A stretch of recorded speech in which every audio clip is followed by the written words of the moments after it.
Hey, it's David with No Chaser, and today I'm going to talk about something that kept me drinking for a very, very long time. And when I say kept me drinking, I don't mean that I kept going back to drinking or I was struggling with trying with recovery and I was trying to get sober and I just kept failing. I mean, that was certainly a large part of my life as well. But early on, and I don't know if any of you out there are in this position, but when I'm saying it kept me drinking, I mean maybe out of years, I would have a couple of weeks of sobriety in between them. I'm talking like daily, nonstop. I wouldn't even if I got the flu, I wouldn't stop drinking. Nothing would ever stop me. And this is the whole time, by the way, where I knew I was an alcoholic. I knew I was never going to do this stuff normally. And I knew that things were only going to get worse. So one might ask, well, then how do you keep doing that? Well, there's a little fun thing called delusion. Now, I used to think I was so high and mighty because I didn't have the delusion like those other idiots that I was going to drink normally. I know what I am, and there's a little bit of a victory in that. But no, I really was just suffering from a different delusion. And I think this sort of delusion is something that is not just it's not just a part of keeping in with addiction or alcoholism. It concerns mental health. It concerns ruts in even normal people's lives. It concerns a lot of things. And it's a sort of delusion about your future self, like what you are capable of in the future. A lot of times I just had this sort of like hazy, optimistic idea of what a future me was capable of and what he was going to do. The big delusion that kept me drinking and not trying to stop, but thinking somehow things were going to be better, was that I had this thought of one day I'm going to be ready to quit.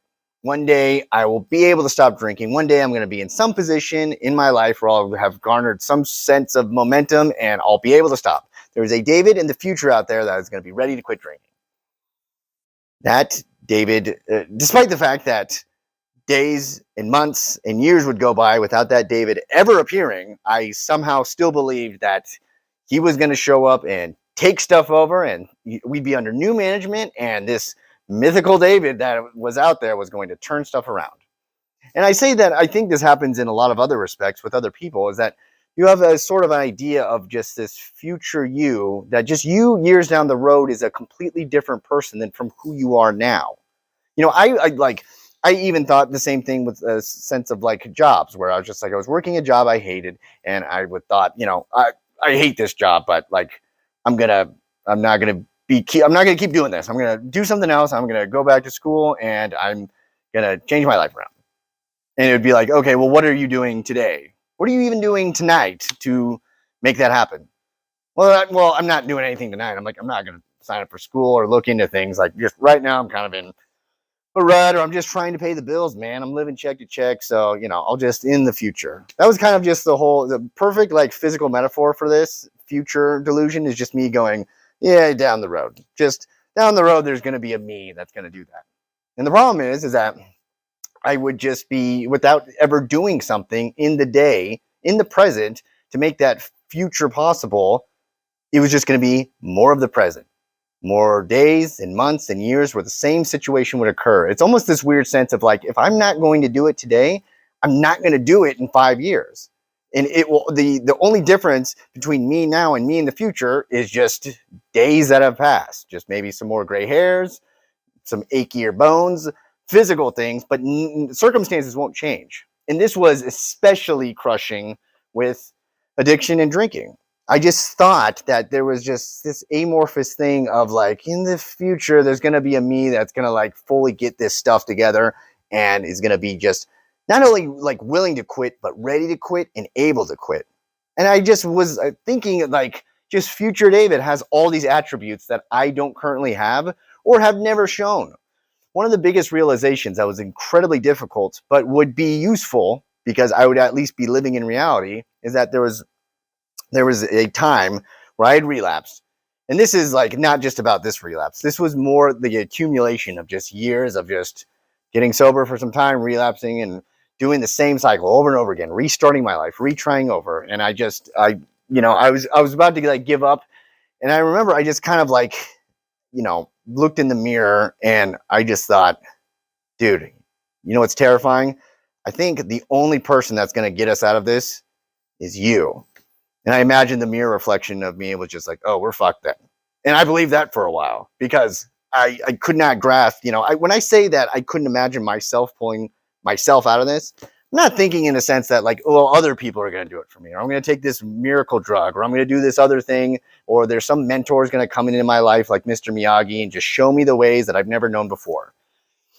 Yeah, it's not that I thought that, but again, I was under this delusion that there was going to be this me in the future that was going to just be capable and know things that it didn't matter. I already knew. When it came to alcoholism and addiction, I knew all the things I needed to know. This was not a problem of knowledge or learning anything. I was just making the same mistakes over and over again. And I just, I wouldn't be fully committed because there would be a part of me that just wanted to give in. There's just part where things got difficult. And I just thought, well, I'll just screw my life up, which is an incredibly dangerous thing to do, but I'll just screw my life up. And then I don't know, one of these days I'll get it right. There was plenty of times where I was just like, one of these days I won't get it right. I don't care anymore because I was just so beaten down and depressed. But a lot of these times, even when I was trying, I would just give in or I'd relapse. And I just thought right before the relapse, like, oh, dude, you're so screwed. But, one day you'll get this right. Just one day. Again, this future version of me that just did not exist. Once again, the only person that was going to save me from this situation was the me that exists right now. And that was terrifying because I, a lot of times, do not have a lot of self-confidence in that person. And I just constantly would be under this idea that, I don't know, there was something I was going to accumulate in the future. Like this wisdom and experience was just going to completely change my mind. Not just give me a different perspective, but like almost literally give me a new brain and a new mindset and a completely new way of thinking. And despite having years of the experience and wisdom, I guess, just living the same things over and over again, it was like, dude, the experiences, the hardships, there's no more to learn. You just have to fully admit to yourself that the you that exists right now is what's going to pull you out of this, or it won't. If you don't believe that, then you'll just be continually doing this.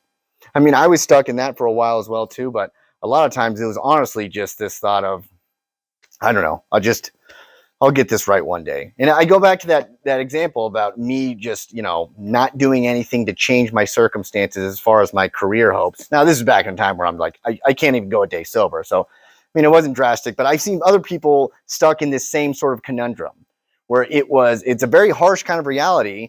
And it was just that, like, what are you doing today about it? And it's just like, well, no, I'm too busy. And I have a baby now and we're just trying to raise it and we're just getting by. And I totally empathize and sympathize with that situation.